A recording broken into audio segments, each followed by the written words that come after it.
It is now my honor to introduce our 2022 Oregon Superintendent of the Year, Brent Barry. Brent has been superintendent in Phoenix Talent since 2017 when he was promoted from the role of assistant superintendent for academics and student programs. He worked his way up through the ranks, teaching health and math in Prineville, Oregon City, and Medford before taking over as vice principal and athletic director of Phoenix High School. Later, he served as principal at Orchard Hill Elementary, one of 3 elementary schools in the Phoenix Talent School District, before becoming one of the district's 2 assistant superintendents. The Phoenix Talent School District is made up of about 2,300 students in 3 elementary schools, Talent Middle School, Phoenix High School, and a charter school for 9th through 12th graders, Armadillo Technical Institute. The student body is 51% white, 40% Hispanic Latino, and 7% multiracial, and ever English learners make up 25% of the district. Phoenix Talent recorded a 93% graduation rate and a 5-year completion rate of 98% during the 2019-20 school year. Brent has led his school community through not only the COVID-19 pandemic, but through the challenges posed by the Almeda Fire, which devastated the communities of Phoenix and Talent and left about 1/3 of the district's students, staff, and families without homes. He rallied his staff and found ways for them to make contact with every family to check on their well-being. And if you happen to drive through Southern Oregon, even as late as October of that year, you could still smell the smoke and the embers from the fire. It was completely devastating. Just 2 weeks after the fire, Phoenix Talent was able to start school online. To do so, they delivered hotspots and Chromebooks to families and displaced staff, set up internet routers in local motels, at RV parks, and created tutoring centers and internet connectivity sites throughout the Rogue Valley. Staff delivered social, emotional support and educational services outdoors at the evacuation center. The district also collected and distributed $2 million directly to families that lost their homes. Through the challenges faced over the last school year, Brent Barry has led our district with honor, clarity, and calmness, said Assistant Superintendent Tiffany Lambert, who nominated Barry for the award. The pandemic and wildfires have impacted our Latinx communities disproportionately, and Brent continues to speak up for our unheard patrons. He continues to keep the principles of equity in the forefront and works actively to remove linguistic and accessibility barriers. Everyone, would you please join me in congratulating Brent Barry, our 2022 Oregon Superintendent of the Year. Thank you, Tim. Appreciate that, and good to see everybody, even though it is online. Chris, I'm trying to share my screen here, and I don't think it's allowing me to. But thank you, Tim. Feel honored to be representing Oregon as Superintendent of the Year. As you know, and I speaking to the choir here, it's definitely a team and district award, and I really hope we can get this screen shared. Thank you. Colin told me to keep it short, and that could have been a real short speech if we didn't get the screen share. But thanks again. Feel honored to be the superintendent representing Oregon this year. In a lot of ways, last year was extremely difficult for many of us in schools, and compounded at Phoenix Talent with the Almeda Fire. But we're facing the same challenges this year. In many respects, it's even more challenging as we become more divisive communities and districts and school boards. There are a lot of challenges this year. Actually, next year, I look forward to sitting in this room at the Longhouse at Salishan, hearing a story who will be honored as Superintendent of the Year next year with all the accomplishments and resiliency. So hang in there. I know there's a lot of adversity that we're facing, but there's a lot of great people that are doing the work. I just want to take this time to really focus on our team. And as Tim mentioned, we got to work in the hours after the Almeda fire. That was a devastating, traumatic event for our community. And just want to thank our team. It is an in-service day for us, a grading and prep day, and some of our team members may be hooked into this Zoom. So I just want to take this moment to thank you for all you did over the year and continue to do. Many were with us last year, and many new to us expressed that they wanted to come to Phoenix Talent because of the response to the Almeda fire and the trauma-informed practices that we have in place.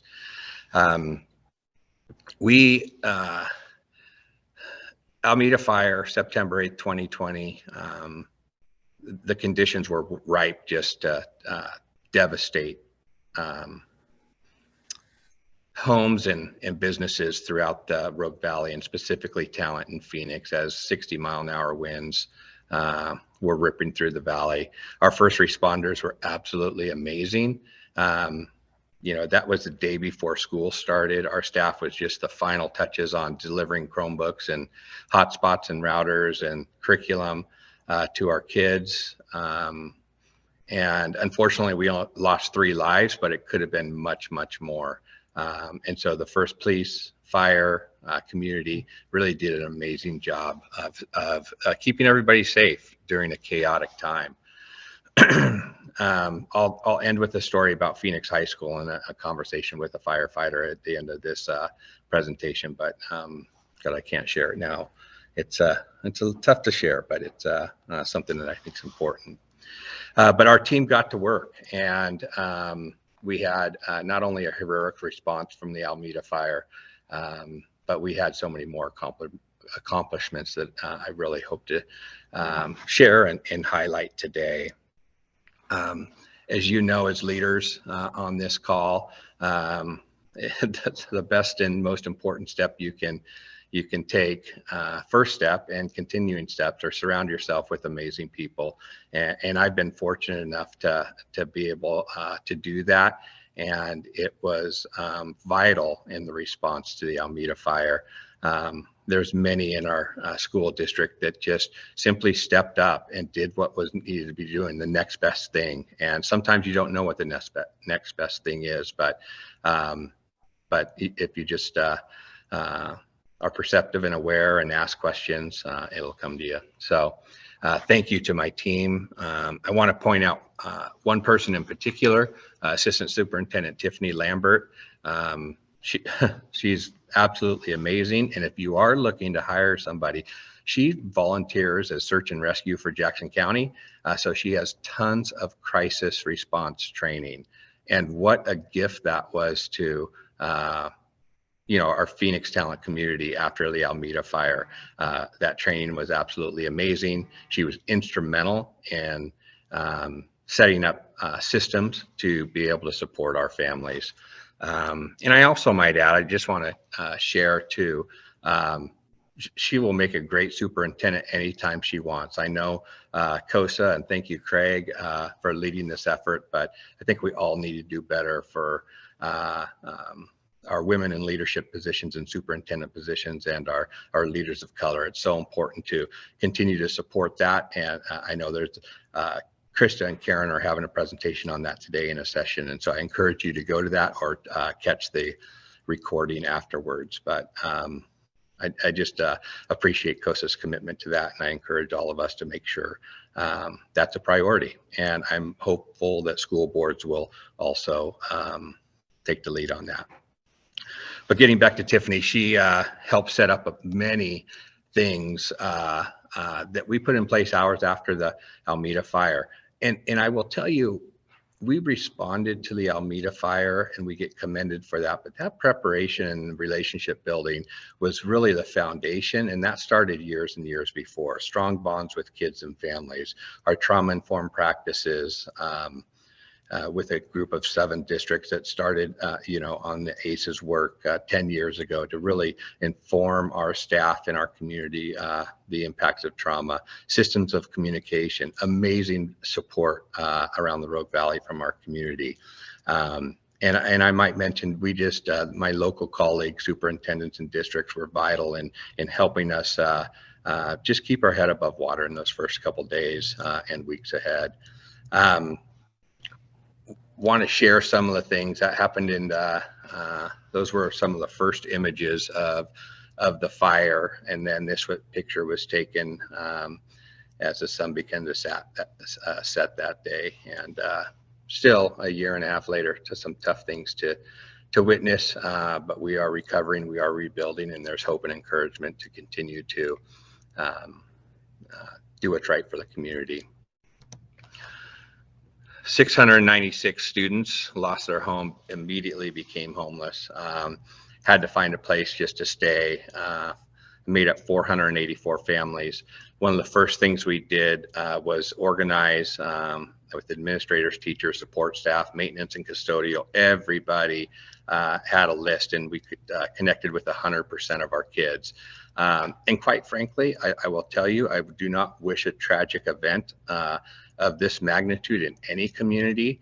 But as we were approaching distance learning for that school year, we had contact with 100% of our kids. I know school districts had a tough time connecting and engaging kids all year last year.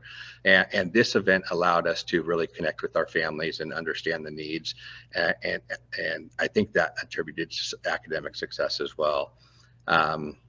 So we did that. Within a week, we knew where all our family, really within the first few days. And we were just asking about safety, shelter, food. Are they safe? And then we got on to some other aspects of, the recovery process. We also, another thing that was amazing, that we had to move our operations to an elementary school, which was the only school we could get into in our district, because everything was just shut down. We couldn't get into our district office, other schools in Talent and Phoenix. We moved business, we moved payroll, we moved because we had to pay people 12 days after the Almeda Fire. So all of our operations, which was a heroic effort of our team to continue to do the things we had to do just as school operations. We thought, Tim mentioned over $2 million. We thought we were going to get a couple $100,000 in donations to help our families in the greatest need. And as he said, we ended up with $2.3 million to distribute. Another huge effort by our staff, and Javier Del Rio, my other assistant superintendent, really led that effort. And so thank you. I think it was important. We had an evacuation site at the expo, and so we heard the needs from our families that they needed some childcare. Our families were navigating through things that they never dreamed of navigating through: insurances, FEMA, all sorts of resources.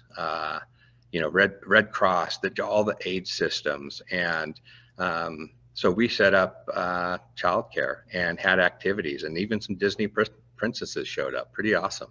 But also what we found out is once we were able to work with the kids and give them a place, it gave our families and adults a time to grieve and away from their kids, which was so important. And, it was a tough time.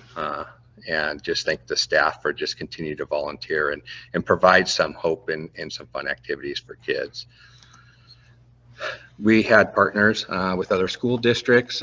Eagle Point opened up a building for us to have school. We had 200 kids out there. So in our distance learning, we had staff over there. We set up a school site at the Expo Center, evacuation site. We had a church volunteer in Ashland. Everywhere we had a cluster of kids, we set up a kind of a remote school site. In addition, I think it was important to set up communication lines with kids and families. We had a 24-hour English and Spanish phone line for communication. But just these things kind of popped up, and just within hours and days, all the relief efforts. And this was just the first response. We still had school to take care of, and we were fortunate enough to get donations for Chromebooks and routers and hotspots immediately, and had them sent to us to redistribute, because we lost many of them in the fire. And then we were able to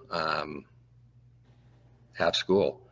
Phoenix High School opened up 2 weeks after the Almeda Fire, and we had over 80% attendance online that day, which just is a testament to our staff and the connections. I mean, you probably have less than, or we do for sure, over the last couple of weeks have way less than 80% with what we're dealing with now. But that was a really great to see, and a continued effort to continue to connect distance-wide. We organically started an RV donation. Somebody said, I want to give an RV to a family. So these families, over 20 RVs were donated. This was such a gift, not only just for shelter, but this is a resource that they will have to either sell when they get permanent housing or continue to have with their family to enjoy. So just a cool way to support community supporting community members. You know, we had a pandemic and a fire, and, you know, we thought, what else could we do? We moved into a new high school over winter break, which was just crazy. And, but it was also a blessing in disguise, because when our kids came back to the high school, they came back to something new, and it was refreshing and hopeful. And we were able to come back in January. We were got a waiver from ODE, and thanks to Colt Gill and all his team for making that happen, to bring kids back in person in January to really start providing that mental health support. This is just our CTE facilities. Want to highlight that, just all the amazing things, state-of-the-art kitchen. And then this is a tiny home that's being built by our construction company that should be done this year, to be able to see what we can do with and possibly support fire survivors as well. We graduated that year after a tough year, had an in-person graduation on our new stadium facility, which was amazing. Just time to celebrate. With the most recent numbers, adjusted graduation rates, we had 95% of our kids graduate last year. And I think that's a testament to that connection the first week of school, and being able to be in person right as we came back in January for the rest of the year. So that was extremely beneficial, and supported our kids, in a great effort by our resiliency by our kids, our staff, and our community. Many of you know about the summer programs. Really blessed to have the funding for summer programs, and we had a ton of funding and 6 weeks to plan it, it felt like. But one special project was our fire survivors were able to take part in it's called a Manzanita project, which is a fire resistant tree, and it's something that represents resiliency in our community. And these are placed along the greenway where the fire really ripped through. We made many of these, and we are also going to gift one to Santiam Canyon and McKinsey because they were devastated by those Labor Day fires as well. And then we had some interpretive writing to add to those branches. Pretty cool project. I'll just leave you with this. It's a great quote, and you know, it's just a reminder of what we've been through. We opened our doors, and this was the first day of school this year, and that's hope and encouragement. So the future's bright in Phoenix Talent. There is rebuilding going on. It takes a long time when things of this magnitude and you lose 2,400 homes. It takes years to recover from that. And we were in a housing crisis as anyway, and we will continue to rebuild.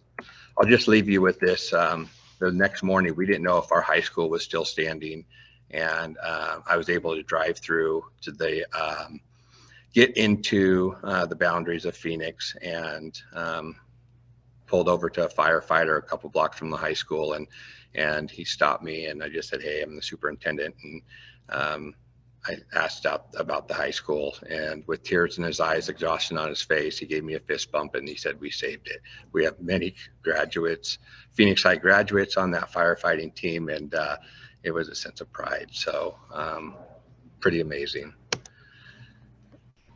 We had a future so bright, you got to wear shades. We gave everybody shades at our beginning of the year meeting this year, but we thank you for just allowing me to kind of highlight our team and our school and our district. And I look forward to just continue our work together as we have severe challenges.